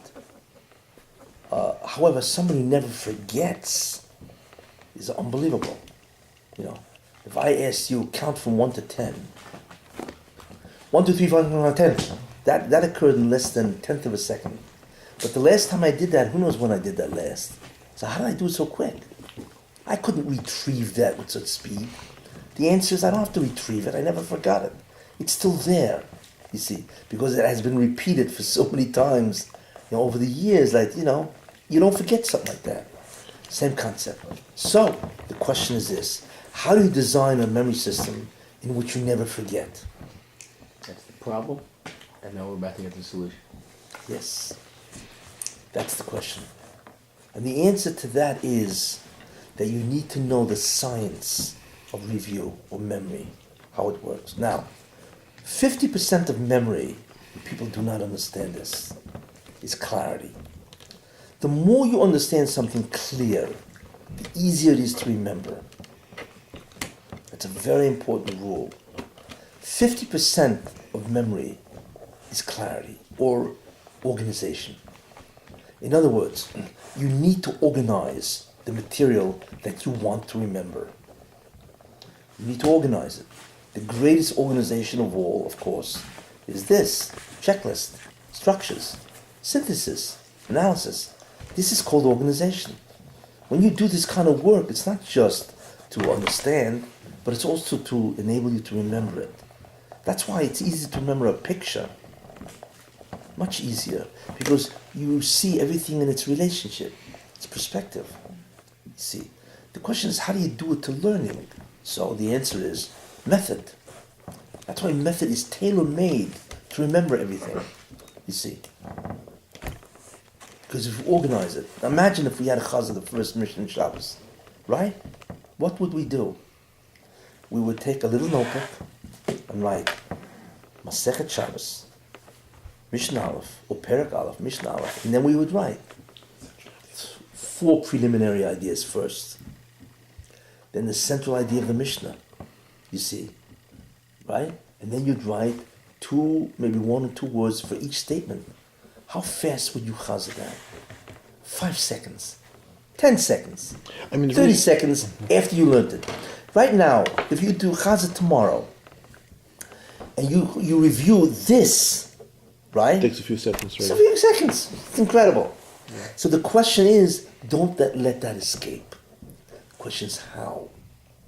This is the problem. When you organize the material and you've put appropriate memory words for it, if you review that material, it goes incredible speed because you know exactly what you have to remember in the clearest form, where everything relates to everything else. And that's what the memory needs to do. It needs to see it clearly. Clarity is the concept of relationship. The greatest way memory works is by relationships or association. We remember an idea, and then we remember everything else after that idea because it's connected or associated.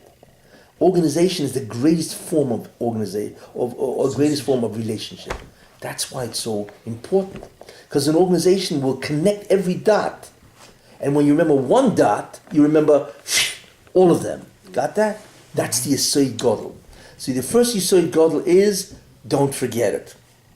The second Yesod Gadol is, 50% is to prepare the material itself, where everything is associated or connected.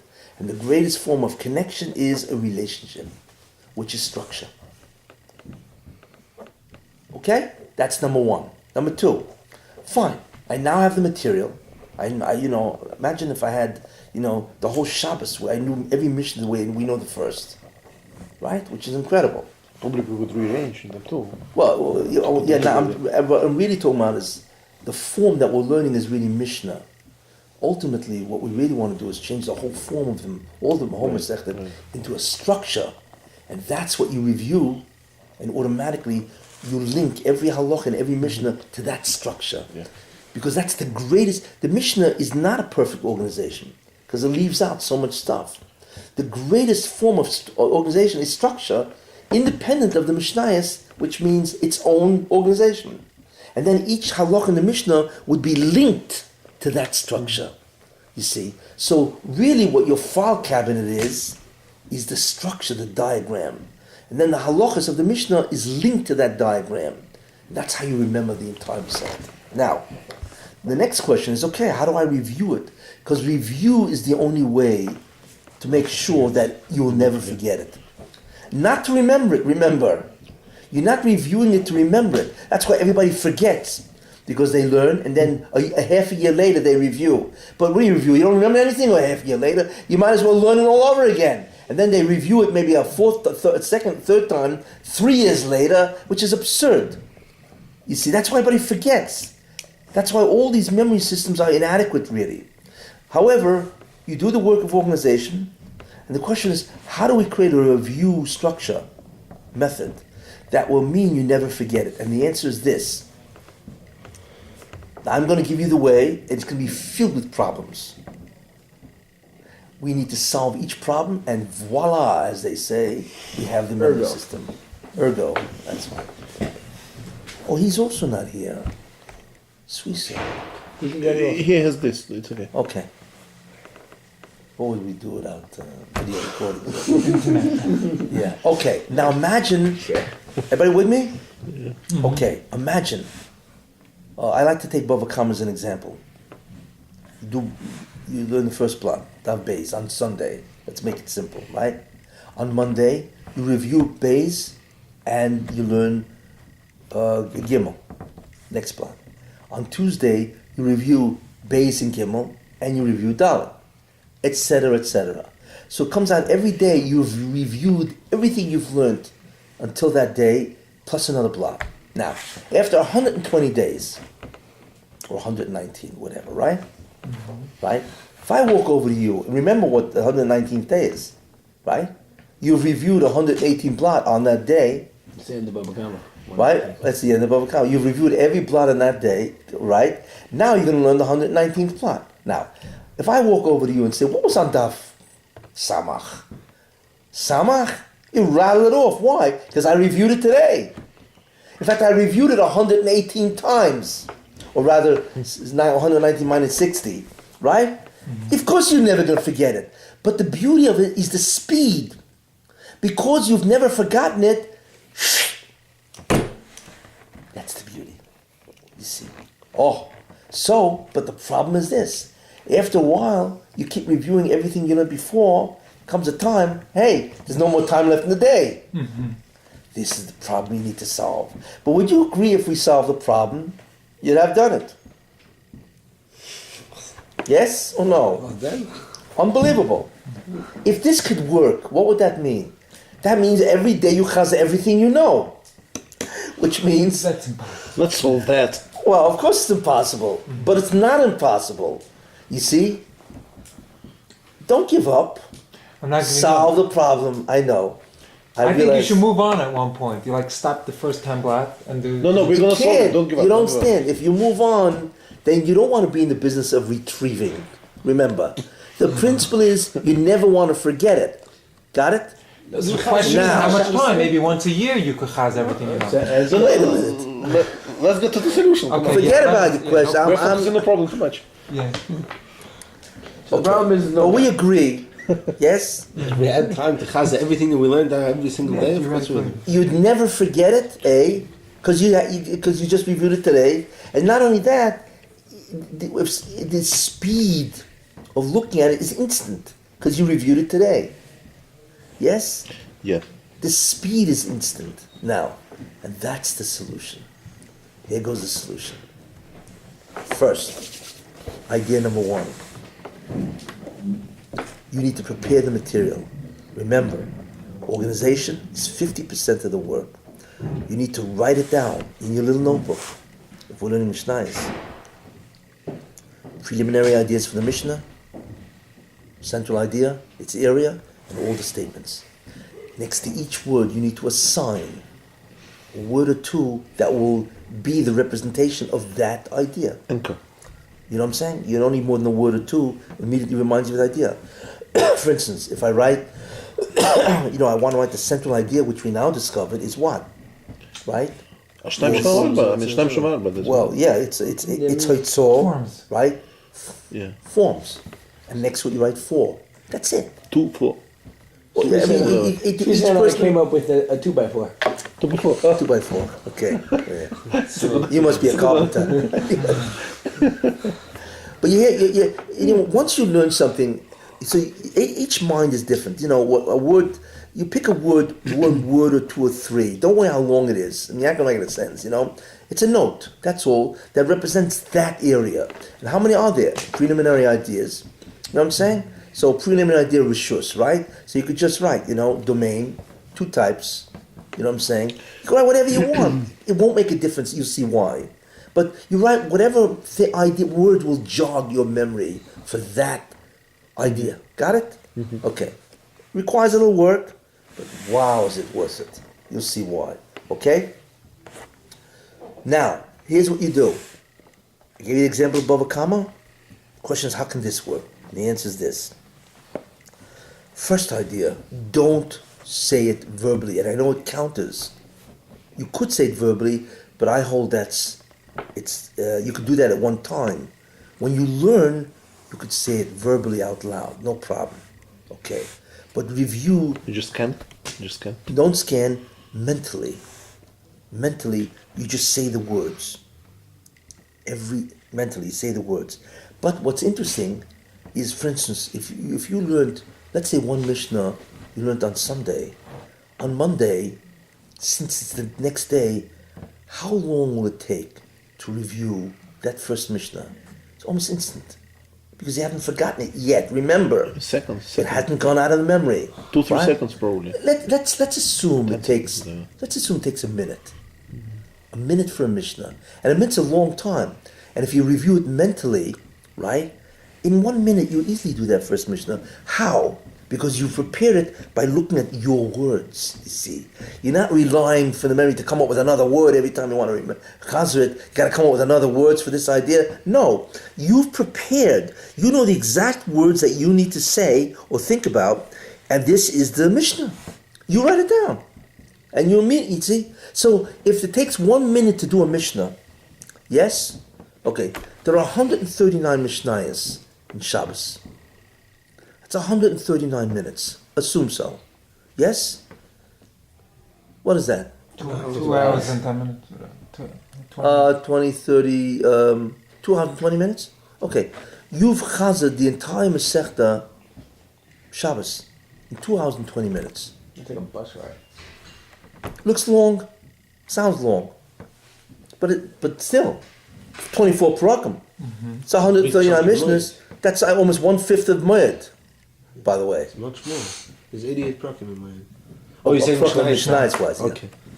I think there's 700 Mishnahs or something like that. Whatever, right? Okay, so let's assume, right? That's not bad.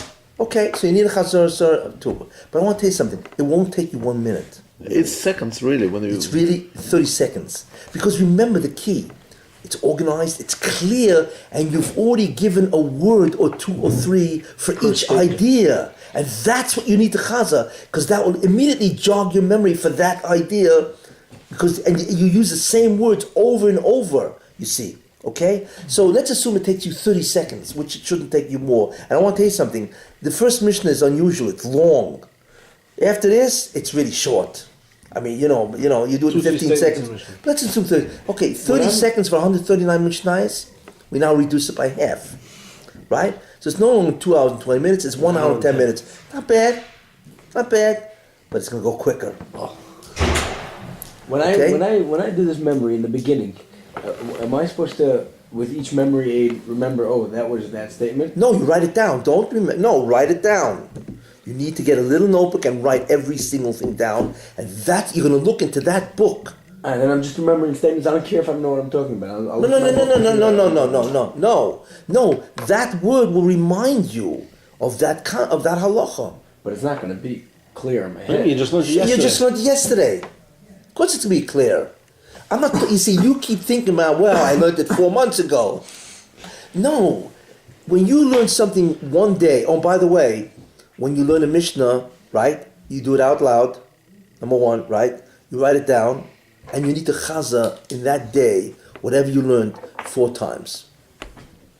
That fixes it in your mind. When you learn it, that's one activity. Fixing it in the memory is 2. Chazer it 4 times.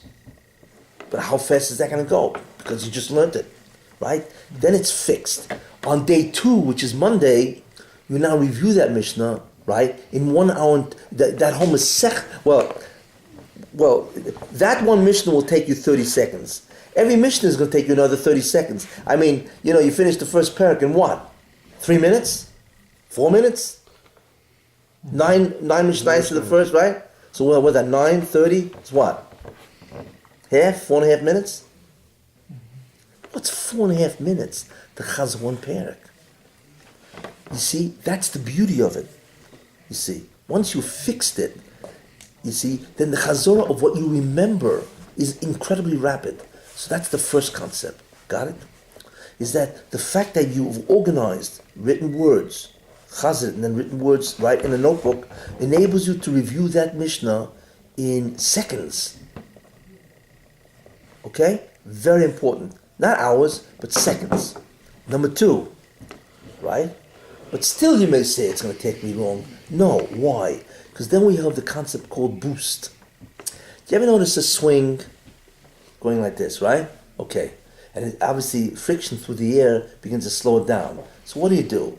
you just give it a little boost. Why? You don't have to start the whole thing again because it's really still swinging, right? A boost with a little energy maintains the swing. Yes? Same thing. After a while, depending on your power of your memory individually and how many times you review, you don't have to review it. You see, the key is not to review. The key is make sure you never forget. So the question is, how many times do you have to review something before you can leave it for a week, not look at it, and you still won't forget it? You see the chilek? Because so you don't have to review it every day. If you chazah something 5 times, everybody has a certain different kind of memory. If you chazah something, let's say, for 5 days in a row, you know what I'm saying? Then after, so try it for a week, and then leave it go for Sunday, Monday, Tuesday, and then jog your memory. Say, do I remember this? And you'll find, yeah, of course I remember it instantly. You left it, you're going to leave it for a couple of days. Doesn't make a difference. Because as long as it did not go out of memory, it doesn't. So what you do then, so when you realize that you're beginning to forget it, then what do? Chazar it, and that's the boost. You hear the word? Except you have to just experiment with your memory. When will you begin to forget? But that depends how good your memory is in the first place and how many times did you review it. When you review something 14 times, you could leave it go for a month. And then you look at your notebook, you see. So that's the second fundamental principle. Is you need to review it every day, but after a while, after a certain amount of chazara times, you can leave it go. You boost it. And then okay, got that? So that makes it much faster. So if you review something mentally, right? If it's organized, you review it mentally, right? And then you write it down and then you boost it, you will see yourself the speed of this. Now, the next idea is cluster. After a while, you don't want just Chazar Mishnah. What you can do is Chazar the entire parak in one shot. Makes it easier to handle. You're going to cluster it. You know what I'm saying? So from now on, when you review, you're not going to review, count, I'm going to move 4 Mishnahs. No. From now on, when I have a review period, I just do the entire parak. You see. So you do the parak, same idea. When you begin to forget it, you need to boost it. Got it? Ultimately speaking, when you reach 15, 20 times, you know what I'm saying? It's staggering. Then you will be able to review everything. You will be able to chazah the entire Shabbos in 10 minutes. Because all it is you look at each word that you wrote, but instantly you remember what it is. You see. So let's assume it takes you 20 minutes to do the whole Maseches Shabbos. That's incredible. Or Mishnayos, right? 20 minutes. It's incredible. 20 minutes chazah and the time Masechta. To do the entire moyed will take you 1 day. See, that's where the repercussions come in. Is as you do that, as you remember, you write it down, you organize it, you chazah it 4 times, you assign words, and you chazah your book. Once in a while you can go back to the Mishnah, fine. But it's your book that's the key, where your words and so on. And if you review it every day, mentally, right, you will see, and you just chazah those ideas, the statements, you chazah statements, so on. It's very rapid. The key is everybody leaves it go for months. That's the problem. But what happens if you just stayed with it for 7, 8, 9, 10 times? It only takes you 30 seconds to do the Mishnah anyway. Why leave it? And then you cluster it, where every time you sit down, and by the way, you need to make yourself a chazorah, seder. You need to designate a specific time. This isn't agav. But in that chazorah time, which could be a half hour of your time, but look at the payoff. You see, in a half hour, you can easily chazor the entire Masechet Shabbos. So you do that 10 times, then you leave it go. You see? And then it'll take you, when you begin to forget, it'll be in a month. Meanwhile, you do Erevin and all the other, you see? So after a while, you sit down, you can do the whole Moed easy in 1 day. And when you become really good at it, you can do the whole Shisha Mishnah in 1 week. How do you cluster to make one parak to be able to chazar a parak at a time? Do all the statements in the parak? Yeah, you go through each Mishnah, 1 parak. That's your unit. You're now unitized, not 1 Mishnah, but you gather, so it's easy to know, today I got to chazar, 3 prakim. instead I have to chaza, 5 Mishnayos. No. So how would you recommend? You write the central idea of the parak, something like that, and make a word for it? Well, right now we have the central idea of the Mishnah, After a while, you're going to begin to see the central idea of the parak, and so on. And then the central idea of the Masechta. After you've chazed it many, many times, let's say 20, 30 times, you will enter a different sphere, a dimension, where you don't forget it. It's instant with you. Now, I want to tell you something. It's true, it takes a little more time. Because you got to organize it. Well, you got to learn it anyway. Initial work takes time. Yeah, the initial work takes time, and you got to write it down. Remember one thing: in order to write, the words have to be accurate. You've got to do the central idea, and you got to know the central idea, and that word reflects it. If it's another central idea, what? But do your best. Yes, I had to know for off. Doesn't make a difference. You're not going to be off. Practice. It may not be exactly like what I do, but you don't have to be that exact. If you are, of course, it's, zoom, you zero, But after a while, you'll be able to chazah the whole thing in one. Here's how fast this goes. And you'll never forget it. You know what it is to remember 150,000 halachas? Never forgetting it? It's beyond belief. I'm not talking about, taking a Mishnayos b'china, where you do Shabbos and then you forget it and then go on by you. No, I'm talking about having the entire Shisha Siddur Mishnah biyodoi. Tell me how many people on this planet can do that. Fingertips, clearly. Yeah, that's what a gadol does, by the way. Except I don't know what they do in terms of organization. I have no idea what they do, But what they do, which separates the men from the boys, is they chazah something 100 times.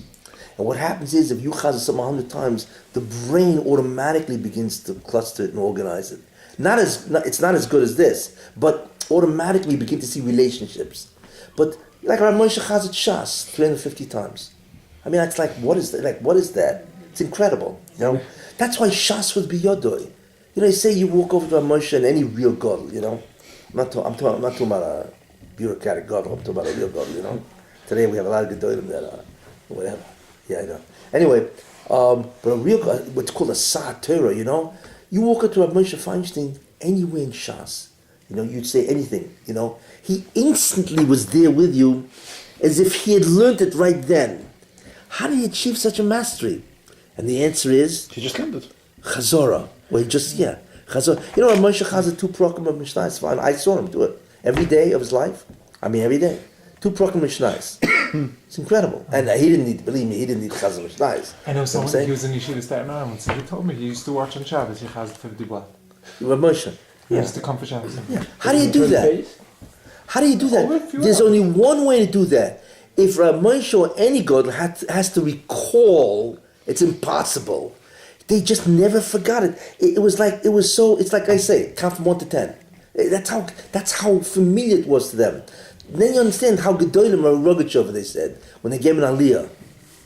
They said, on the way up, he chazed half Shas, and on the way back to see this half Shas. It sounds like, what is he, a Malach? No. He had chazed it so many times that you don't realize how fast the mind works when you know it clear and you don't forget it. You have to experience the speed of the mind, There it is, So after a while, you have such a speed, you can easily chazah Shisha Siddur Mishnah in 1 week. Somebody came up to Moshe, which is beyond belief. 1 week chazah Shisha Siddur Mishnah. This is what every kid in Klal Yisrael and every adult needs to do. That's a homework. And then you will have everybody becoming Gedolim. Everybody. No longer with 3 people out of 10,000 walk out as a gadol. No. Every kid, when a kid enters high school, he could even do it earlier. But let's assume, kid's 13, by the time he's 14, 15, 16, whatever, he will know Shishis with Mishnah, biyodoi. He's a gadol. How many guys can match that guy? You know what the greatest motivation? What do is motivation? Right. You know what the motivation is? Success. Hatzlacha, success. Why do you think everybody gets turned off? Because they fail. They don't remember anything. So a guy says, I just went through the whole Bava Basra. I don't remember a thing. You have any idea what kind of downer that is? He said, well, should I learn more? Anyone going to forget it? It's a constant act. But if you learn something and you know that you're going to remember it because you've got a whole attention to this, what a difference. It's incredible how you. I want to tell you something. Wild horses couldn't even pull you away from the Mishnayos. You won't stop. Because if you know that what you learn you will retain claw forever, you will not stop. Because then it's just a matter of how many times do I learn. I want to tell you one thing. We'll close with this. It's true. Let me tell you this. This is the real, it is true that this takes more time. A little more time. But anyway, you want to learn the claw, right? What takes more time is you got to write down the words. Yeah, true, takes more time. But here's the beauty, okay?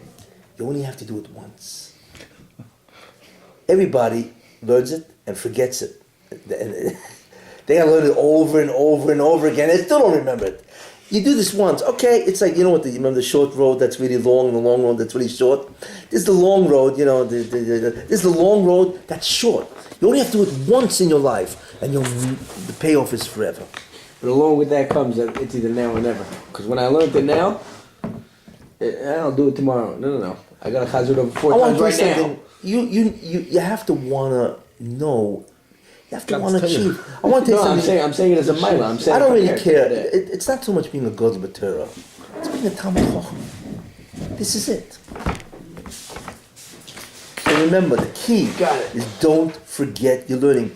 And if you do these ways with writing the notes, and then memorize it and note mentally, and then review it seconds, and then boost it, and so on, you got it. That's the formula. You guys now know, it's like I told a guy on a plane, I don't know if I told you, I told a guy, I told him a memory system, and I told him to learn Mishnayos and become an Odin Gadol. He's 58 years old, the guy. I told you the story. A long time. It took away your excuse. Yeah, I said, I want to tell you something. And I told the guy I can become an Odin Gadol in 3 years. Because if you learn 4 Mishnahs every day, you finish Shishas with the Mishnah in 3 years. We can't learn 4 Mishnahs like this every day. No, you can learn a Mishnah a day. And it'll take you 12 years to become No, you Odin get Gadol. skilled. You get skilled every which is in beginnings. It's not linear. It's So exponential. So I told the guy, after I told him, he was stunned, He's 58. I said, okay, you'll be 61, you'll be an Odin Gadol. Not too bad. So then I told the guy, I said, listen, you have Bechira. I said, I don't know if you're going to do it. You have Bechira. But I'll tell you one thing, I just took away your excuse. Don't tell me you don't know what to do. That's it. Now, do you want to really do it? It's up to him. You didn't want us. Listen, I want to tell you something. You know what they say. I don't charge tax. I don't collect. I don't charge. I just collect it. I don't chadish this. This is what the Baruch wants. Everybody has to, but at least you now have a method to do it. You should really have warned us that you are going to take our excuse. Are we gonna? You didn't. Oh wow!